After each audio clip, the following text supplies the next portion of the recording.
Occasionally, the stars align, lightning strikes, and the universe conspires to deliver a race with a baffling degree of ridiculous stupidity. I'm going to give you all the details in The Inside Line. Race 2 is a points race, and there are 2 sprint segments, or at least I guess they are, because just like every other major series doesn't, WTRL have kept the segment secret until a week before. So I'll confirm below in the comments exactly what the segments are before the race starts, just down there.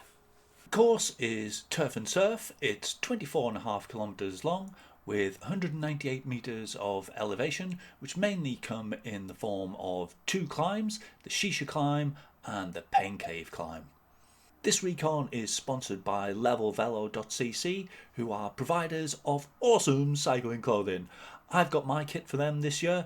It is the best cycling gear I've ever worn, possibly the best clothing I've ever worn. Get yourself down to levelvelo.cc, feel like a pro, and look the business. The points this season are the same as last season, so for the 2 segments there are FAL and potentially FTS as well. So FAL is first across the line, so the first person to the banner gets the points, and they vary from 20 points for the first and down to 1 point for the 20th. And the FTS is fastest through the segment, so whoever traverses from the start banner to the finish banner and the shortest amount of time, no matter where they cross the line, gets the FTS points, and those vary from 10 down to 2 for 5th place. There's also points at the finish line, so the finishing points are determined by the number of riders in the race. If there's 59 riders in your race, then you'll get 59 finishing points for coming first and 1 point for coming 59th. There are also podium bonus points for the first 5 across the line, which are the same as the fastest through the segment points, i.e. they're 10, 8, 6, 4, 2. I've done a lovely set of recon notes for you, which are available to download from my Google Drive. Again, the link is in the description below.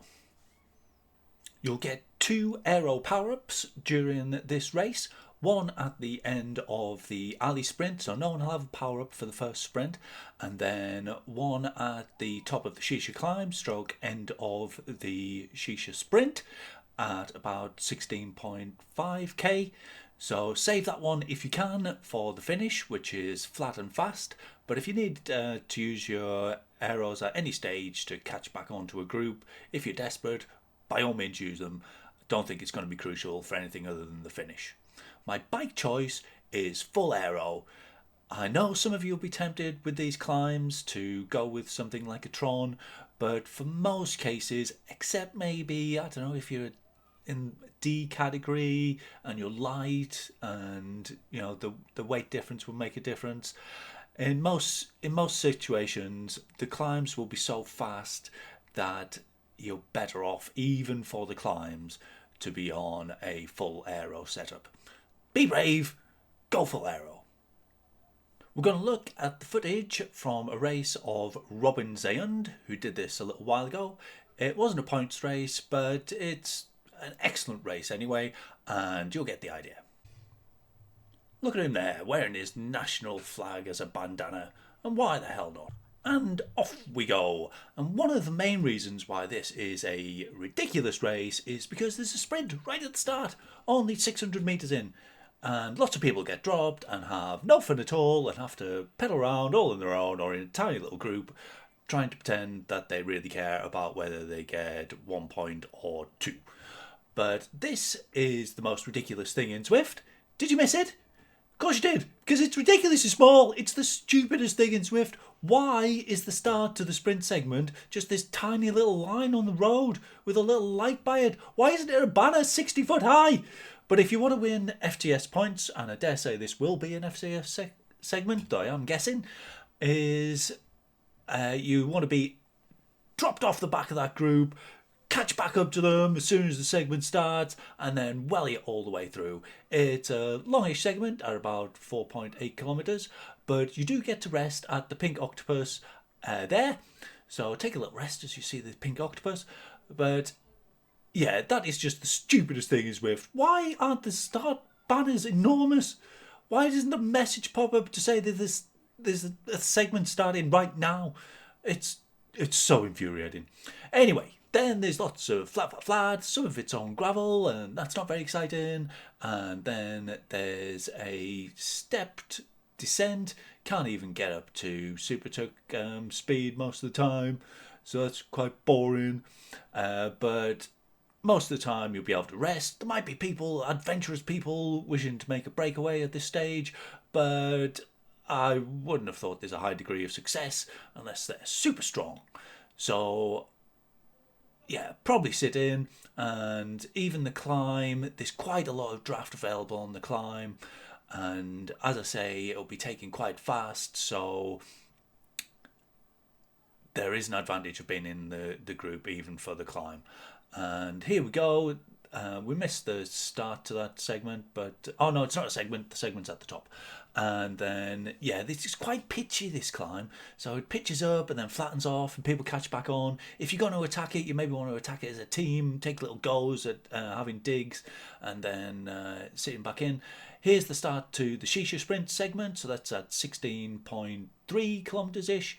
And it's about 300 meters long, maybe 280, slightly downish, but it's right at the top of the climb, so people will probably be tired and they'll be going for FAL, so people are going for it long. Just put in as big an effort as you can before you hit the top of that climb, and it's very hard to be caught. And there is a not insignificant bump here at about 20k. Just up and down a bit though. Might be a good place to launch if it wasn't for the fact that it's right before the most significant feature of the course, which is the Pain Cave climb. And again, it's quite a pitchy climb. So we go up, sometimes pitches up to sort of 6-7%, but then back down again. People catch, so lots of draft to be had. If you are super light and maybe in the lower categories, you might be able to get away if you haven't met the power threshold for the next category. But other than that, and in the A-cat races, I would think it's going to be a good idea to sit in at least until about, I don't know, yeah, it depends on your power profile really, but I like to make a kick from here. In a big race, probably not. But yeah, there's, it's a good amount of gradient there to work with. Take a little rest here, ease off a bit, and then straight back on again as we go up through the sort of industrial area of the climb. Again, still quite pitchy, and as you come out into the daylight, the gradient flattens off and even goes down a bit as you come out with only about 900 meters to go. If you can get your speed up here, you might be able to launch a longish attack, take advantage of this little gradient which is dropping down into the bridge. And Robin does just that. Very powerful kind of 1 minute guy, just goes off the front, goes and catches that lead, that breakaway rider KY, hunts him down. Look at this. He uses aero to get to try and get a gap, but he's still got riders on him. Uses steering, which you won't be able to in ZRL, to cut the corner. Powers for the line. Maybe got a bit of a gap now, has he? And yeah, it's super fast. So aeros work by reducing the air resistance. So use them when you're at your fastest. Robin does a great job there. Picks up third. What a guy. Okay, the best of luck to you in ZRL. Accumulate as many points as you can. Try and work as a team. But individual points will be tallied up, and the team with the most points will be awarded, I think it's 20 points, but it might not be. It might be 18 or 16, or it might depend on how many are in your league. I should look that up really if I'm going to do recons. I should be able to tell you that sort of stuff, but I can't be bothered, and I've put all day into this, so go and find out yourself.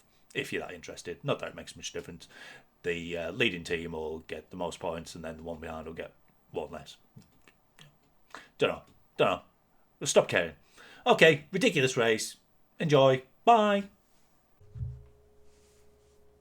Okay, the segments have been announced at last, Tuesday night.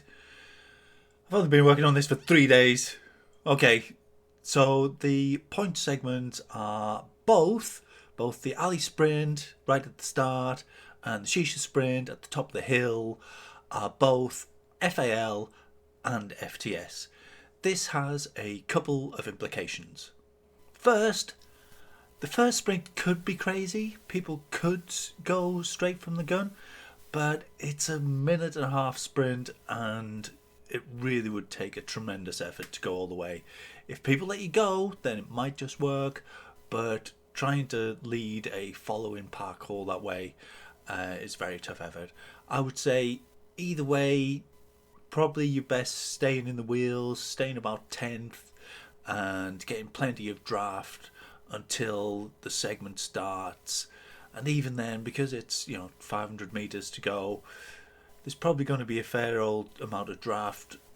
Some of the top sprinters might hang back a bit and try and get the FTS and FAL as well, but because most of the safe points are on FAL, I would imagine, even being at the front, a lot of sprinters will handle it that way. Be not right in the wind, but of the front, and then make you go when you hit the alley right towards the end. The second segment, because it's at the top of the hill, the only thing I'd say is that if you want to stand a chance at